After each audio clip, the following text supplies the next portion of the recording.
Welcome to our channel. Today we how to transfer AWS S3 buckets to Google Cloud Storage, full guide step by step clearly. Begin by logging into your AWS Management Console. Navigate to the S3 service from the dashboard. Select the bucket you wish to transfer data from. Choose the Objects tab to see the contents of the bucket. You can use the Select All option to choose all files or select specific files you want to transfer. Utilize that Actions drop-down menu and select Download to save the files to your local machine.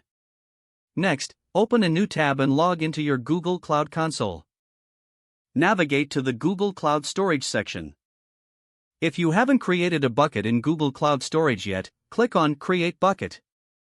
Follow the on-screen prompts to set up your new bucket.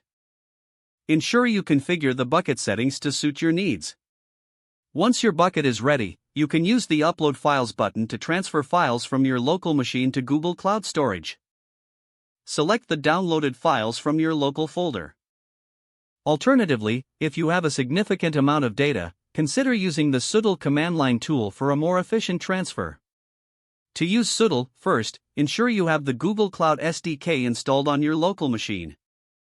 Open a terminal and authenticate your Google Cloud account with the Command Cloud Auth login.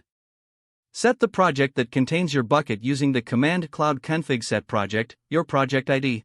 Monitor the terminal for progress updates until the transfer is complete. Once the transfer is finished, return to your Google Cloud Console to verify that all files have been uploaded. Optionally, you can set up lifecycle rules in Google Cloud Storage to manage data efficiently in the future. Consider checking permissions for your newly transferred data to ensure they align with your sharing and that completes the process of transferring your AWS S3 buckets to Google Cloud Storage. If the page does not load, refresh the browser or try again in a private or incognito window. Make sure you are using the correct email address, then retype it carefully to avoid small typos. If your password is not accepted, use the Reset option and create a new strong password you can remember. Check your spam folder for verification or security emails, then complete any requested confirmation steps.